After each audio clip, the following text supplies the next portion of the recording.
Hi everyone, this is Miss Wilson, and in this video I'm going to focus on APA format and style, also academic sources, how to identify those, and what you need to be looking for, how to document as well, how to cite those types of sources. So I'm in Canvas and I'm on the main page of Canvas right now. Here we are in our class. We're on week 6 already. These first two videos are 3 minutes each. So I recommend, I'm just going to show you what this link looks like. How to identify academic sources is 3 minutes long. And it gives you three major ideas for how to identify what is an academic source. I recommend that you watch this first before you do anything else. It's going to kind of help you understand what we as professors are talking about when we say academic sources. And it focuses specifically on authorship, the types of authors that we have, also whether there's a bibliography or references page available, also what type of publication is it coming from? Is it coming from an academic journal, etc.? And it's going to help you understand what you're looking for. When a professor says, I want you to use, like for example, in my essay, the current essay we're working on, 2 academic sources. Well, what does that mean? Watching this 3-minute video is going to help you understand what we're talking about when we say that. Peer reviewed, the second video here, is going to help you as well. And then lastly, the APA cover page and format down there. This is going to take you to the OWL at Purdue. I introduced the Purdue Writing Lab in a different video, but this is a resource again. It's from Purdue University. It's a very well-known college nationwide, and their writing lab is very well-known nationwide. So that's where those links are going to take you. I'm going to navigate in my toolbar up here because I've got some different tabs open. I've already got the Purdue OWL website open here. So rather than launching it again from Canvas, I'm just going to take you straight to it. So if you click on that link in Canvas, it will take you to this page. This is going to show you general format for APA, how to set up your paper. I recommend taking the time to read all of this stuff. Okay, I'm going to close this ad over here. It can be a little distracting. General guidelines, what you need. So I recommend reading through some of this, but mainly if you just want to scroll down, this is the student APA title page. This shows you what the title page should look like.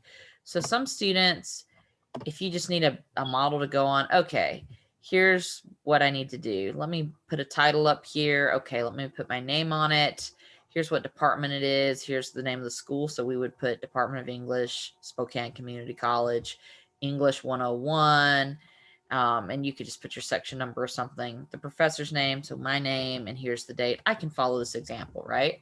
So look at that. You're going to create for your assignment this week an APA style cover page.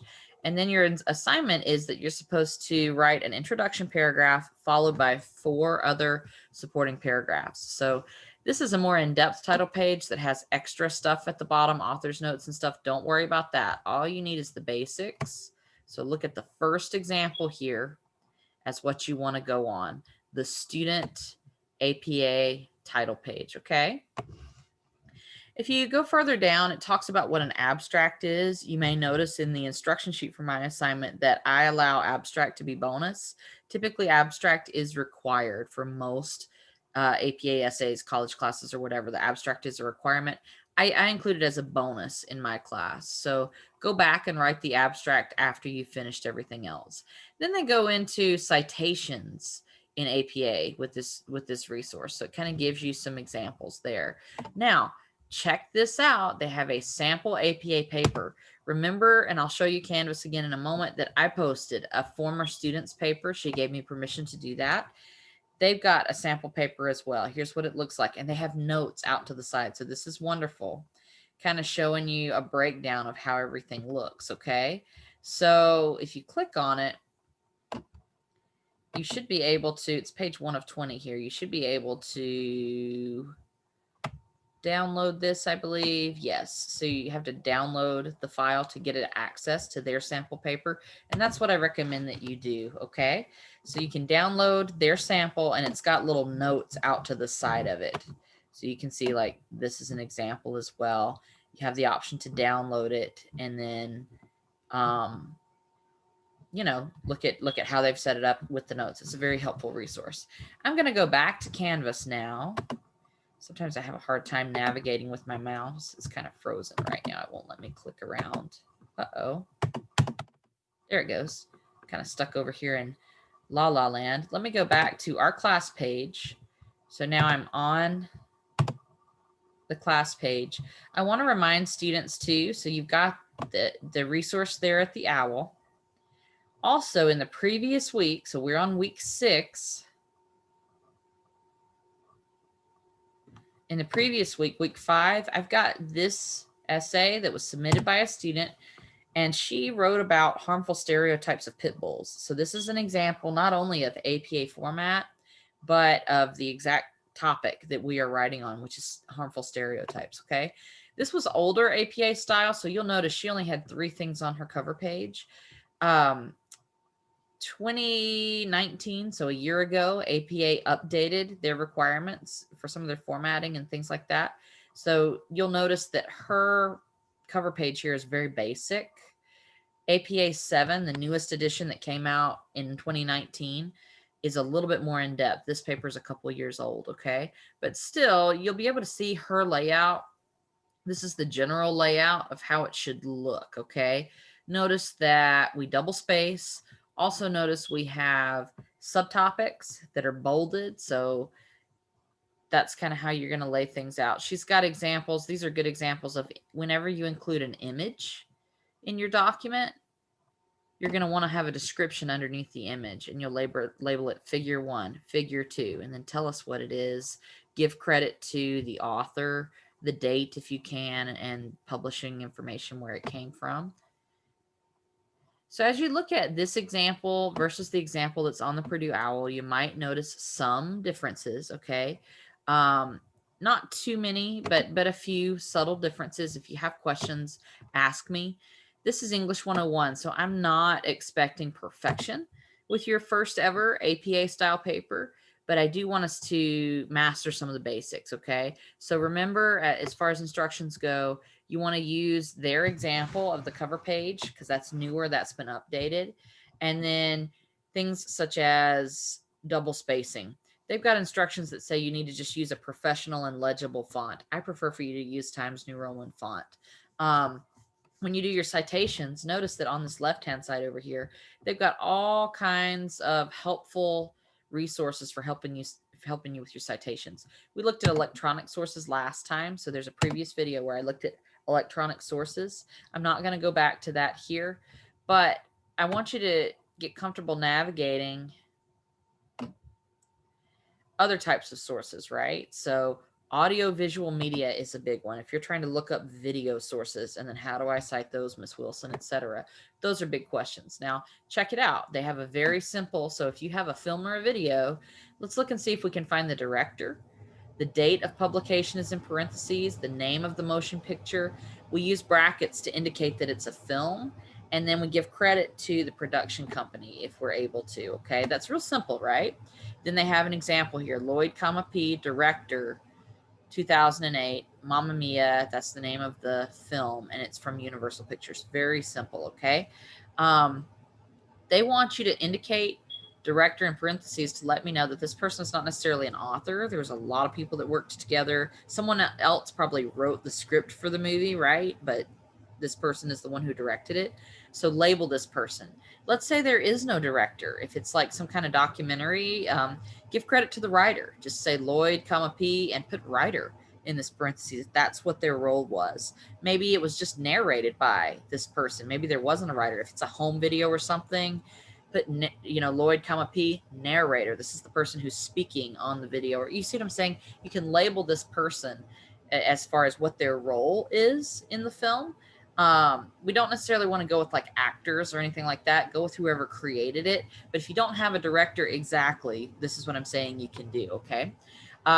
Films usually aren't going to have an exact date unless it's a documentary or it's a live footage film that was taken on an exact day. So the year is fine.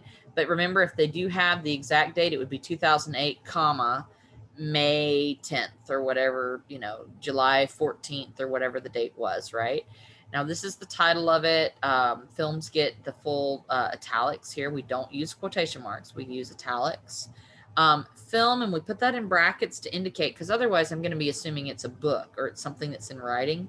Anytime you have, so this goes for a work of art or something as well, something that's not written, you're going to want to put a bracket next to it in APA style. Give me the title of what it is, and then next to it, give me a little bracket saying photograph, film, sculpture. Tell me that it's something other than a written document, okay? If it's something that's a written document, you don't have to have the parentheses. I'm just going to assume it's written, right? Unless you give me a bracket, and that's what these little square things are called, and show me otherwise. And then they're giving credit to the publisher. Okay. Now, there are some situations, so look at TV series. Those are great as well. So see, they went with the executive producer here. It wasn't the director. They chose to go with executive producer. That's fine. As long as you just use that parentheses immediately following it to tell me what the role was of that person, okay? So Del Toro, G, this was the director. On the other hand, this person, or these two people in this case, were the executive producers. And it was ongoing, right? So it's a range of dates for this particular TV series. If you have a specific episode, look at, they ask you to give a little more specific information here, the title of the episode or the episode number, plus the actual name of the TV series, right? So this is kind of a little bit more in depth, a little more complex, but these are good examples. It breaks down like, here's what you're supposed to be putting in there, and then underneath it, they've got an example. So I love the way that the OWL has laid out their stuff. Now, this one is a big one because I have a feeling most of the video sources you guys find are going to come from someplace such as YouTube or something similar, right? So look at the instructions. Person or group who uploaded the video, date of publication, title of the video, and then you're going to put the word video in brackets. Remember how up above we put the word film in brackets, and I mentioned to you, you could also say photograph, you could also say sculpture, you could also say painting. Whatever it is, you're telling your teacher by using this brackets that, Miss Wilson, this is not a document that you can download. This is not writing. This is something that's audio visual, okay? You're telling me what it is. It's something different, and that's what we use the brackets for. Website host, so that's going to be YouTube, and then the URL, like how do I get to it, the link. So let's look at this. Tasty is the name of the person or the group who uploaded this particular video. They have a date here, 7 recipes you can make in 5 minutes. They've got brackets around it to let me know it's a video. It's not something that's written, Miss Wilson. We found it on YouTube, and now here's the link where you find it, okay? So I feel like this is the one you guys are going to use the most. Scroll down further if you've got an artist, a recording artist, and you pulled it from an actual album, something like that. Podcasts are pretty popular, so you can look at how to do that. I doubt if any of you are going to be pulling artwork from a museum or a museum, but maybe a museum's website, right? So these get a little bit trickier, but notice how they put the word painting in that brackets right here. They told me the name of it, but they also indicated in brackets, like, Miss Wilson, when you try to find this, you're looking for a painting. You know, again, you're giving your this bracket's there just to give your teacher an extra note telling me what it is I'm looking for. Maybe if I click on this website, they're going to have 20 different things pictured. What is it that I'm looking for when I go to this page type thing? Photographs are pretty common. So a lot of photographs, especially if it's of a current event and a news reporter or a bystander, civilian took a picture of something, that's common. So give credits as much as you can to the photograph. Notice, so they've got photographer, year of publication, title of photograph. You're going to label it as a photograph, the source, and then the URL. In some cases, there is a title for the photograph. In other cases, there's no title. Somebody just took a picture and posted it. So in this case right here, they went ahead and put the brackets around it. See smoke on Lake Michigan. They put the brackets around it in this case. Notice that they didn't indicate that in the format. It's basically there was no title for this particular picture. So they just kind of gave me the bracket to say, like, there isn't a title, but here's what it's a picture of, if that makes sense. And they have this listed in the notes. If the photograph does not have a title, describe the photograph and put that description in square brackets. So if it is an actual title, I took the photo and I gave it a name and I have that name included with it on the website, just use the title. If it's a cool picture and you like it, but there is no title, give me just kind of a quick description of what it's a picture of and then put brackets on it, just as they've done here. Okay. So I hope this is helpful. as far as how to cite your sources in APA style, and also how to format your essay in APA style. And again, it's just kind of a quick overview. It's not going to help you with everything. You're going to have to actually look at these resources and study them a little bit. But I do advise you to email me anytime that you've got questions. The next thing I want to do, I'm going to do one more share, or actually I can probably just move over here, is I want to show you how to look for academic sources. Okay. So I'm going to go straight to, I'm going to navigate to the library at spokane.edu, ccs.spokane.edu. Go to, I want to go to student tools. Let me see if I can go to student tools here. SCC, student tools up here, SCC student tools. I'm looking for the library. Here it is. Now, a couple of helpful functions. We have a chat function here. Whatever your paper's about, my class, any class, feel free to chat with a librarian if they've got options. They've got a lot of hours of chat available. I don't know if it's 24/7, but they've got a lot of chat options available. Go to start your research. And literally they've made it so easy for students compared to what it used to be many years ago. Search for what you're looking for.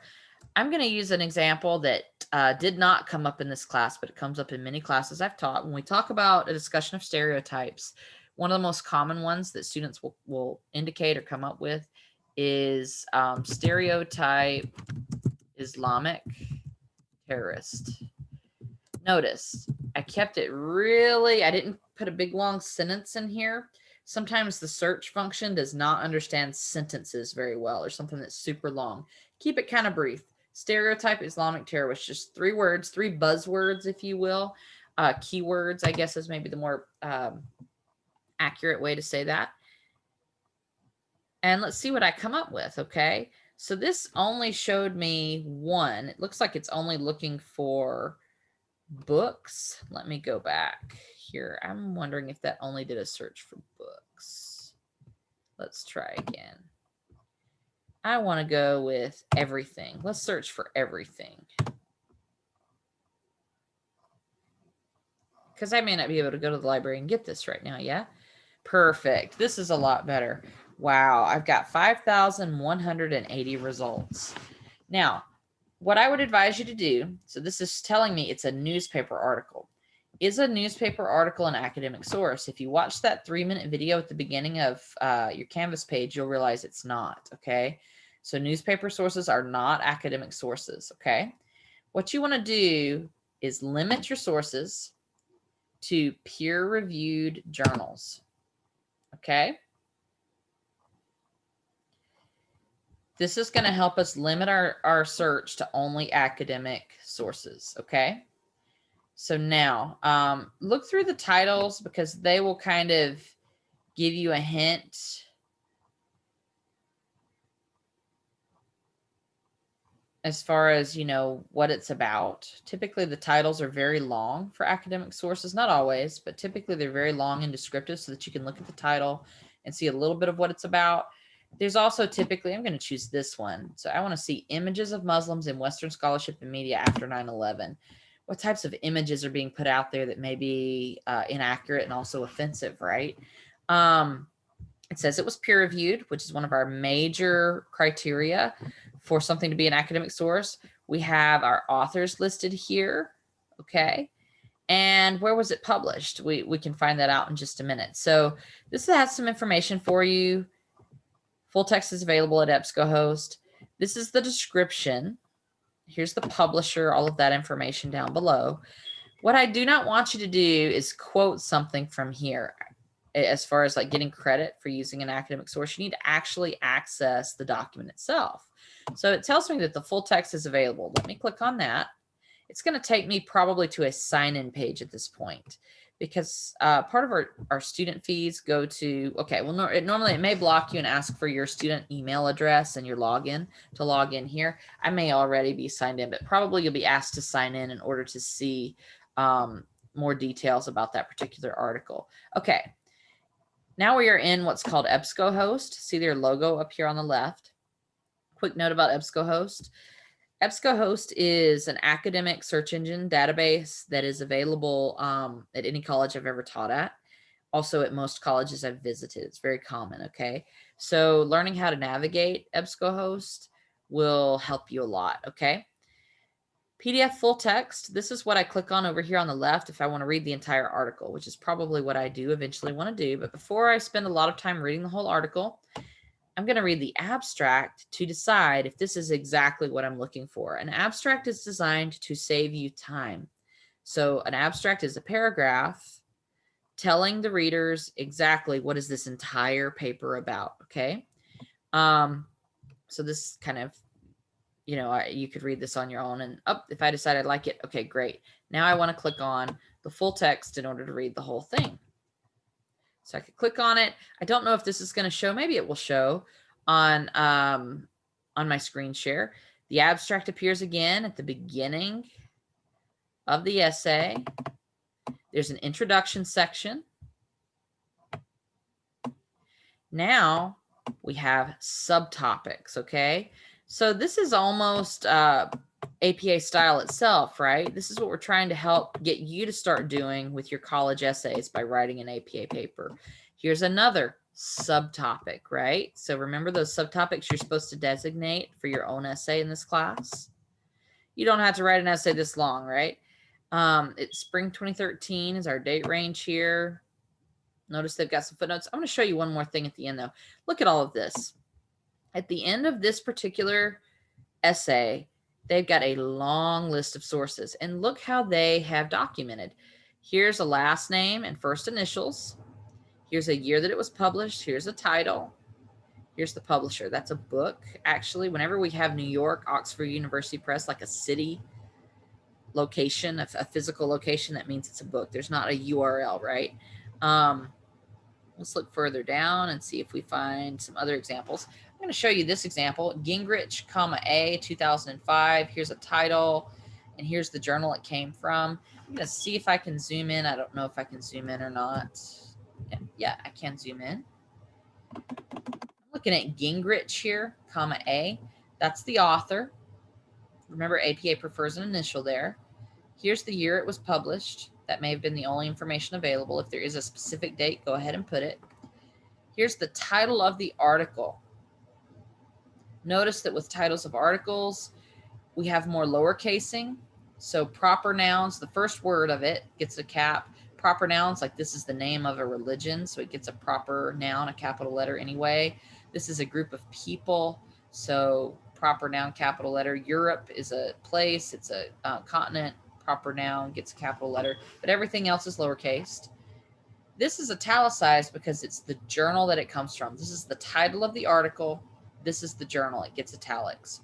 What are these numbers here, Miss Wilson? This is important. This is the volume number, and this is the issue number. So the volume and issue number. This is the range of pages. So this is a very narrow, only, 513, 514, and 515, 3 pages here, okay? So this is telling me, by looking at this entry, this is an article that came from a journal, and then it's an exact paper copy, okay, journal. This is the volume, this is the issue, and these are the page numbers I can find it on, okay? Why am I going over this one? It's because this is something similar to what you guys are going to have to do when you cite in APA style here. So if I decide I like this article, I looked at the abstract, I like the abstract, then I went in and I read the article. I pulled a quote from, let's say, this particular page right here, page 49. Let's say I found a good quote on page 49, for example. How do I cite this source myself, Miss Wilson? They have some helpful little pictures over here. See, I don't know if you can see it very well on the Zoom video, but these little icons over on the right-hand side, you'll click Cite, find the icon that says Cite, and it's going to help you. Do not take the very first citation that you see, okay? They've got a big note up here letting you know that you need to pay special attention to personal names, capitalization, and dates, because these citations are being generated by a computer software engine. It's not perfect, okay? oftentimes the computer will make mistakes on personal names, capitalization, and dates. And so therefore, you can take this citation and use it, but you need to double check and read through it and make sure it looks correct to you. Okay? Don't just copy and paste it blindly into your paper. So first of all, if you were to take this exact citation and just copy it and paste it into your paper, this isn't even APA style. This is the Brazilian National Standard style, okay? So don't just take the first one, guys. Every year I have students who do that. AMA, that's American Medical Association. That's not what we want. Here we are. APA. Now, we've got this. Here we go. Look at this. This pulled L, comma A, and then El Said. Okay. So is this the person's full last name? That looks a little suspicious to me. We're going to go back to the article in a minute. And if you look at the article carefully, there's more to that person's last name. That person has got a hyphenated last name. So L is not just his last name. So that's what they're trying to tell you. Like, this is a helpful thing. So you can use this reference that our computer system has created to help you, but don't just blindly copy and paste it, okay? So that's possibly a problem there, and that goes in the personal name section here. 2013 is when it was written. It said spring 2013 on the document itself, so it didn't have an exact date that I saw, so this is probably okay. Images of Muslims in Western Scholarship, that's the title. Here's the journal that it came from. Notice that is always italicized. 22, that's the volume. The parentheses in the 1, that's the issue number. Pages 39 through 56, okay? So that's the full range of pages. If you pull quotes from a more specific range of pages, you could let me know that. And at the end of it, though, these are the ranges you want to give me, the full article range of page numbers. But let's say you're citing it in the text itself when you do your in-text citations or whatever. You would include your author's last names and then the year and then page 49 specifically when you go in text for your in-text citations. What is this? This is the DOI, okay? We haven't talked about DOIs previously, but a DOI it stands for the Digital Object Identifier. What does that mean? That's basically like a Library of Congress designated, like, this is an identification number that follows this academic article wherever it goes. So almost like a URL, like where you could find something online, that can come and go. That can be changed, that can be taken down or whatever. This is like a permanent designation with the Library of Congress that is attached to this article. So APA's recommendations, if you look at like the formatting requirements and stuff, they want you to use the DOI, especially for academic sources if there is one. So if there's a DOI, use that. If you can't find one, then you can use the URL, okay? And with like newspaper articles, things like that, videos that you find on YouTube, all you're going to have is a URL, so that's fine. But with academic sources especially, if you pulled it from EbscoHost or the library or whatever, look for this DOI first, okay? So now, let's go back to that little issue I noticed. The issue I noticed here, so I was okay with the year because it just said spring 2013 when I was reading it. The issue I noticed, though, was about this particular last name. So let's go back to the actual full text if we can. Let me see if I can get to it here. We don't want to print. Let me find that full text again. I may have to hit the back button, which is never good. Let's go back to the detailed record here. Here we go. Now let's go back to the full text. This is important. Okay. It wasn't just L, right? That's what we want to watch out for here. And we want to watch out for the computer not understanding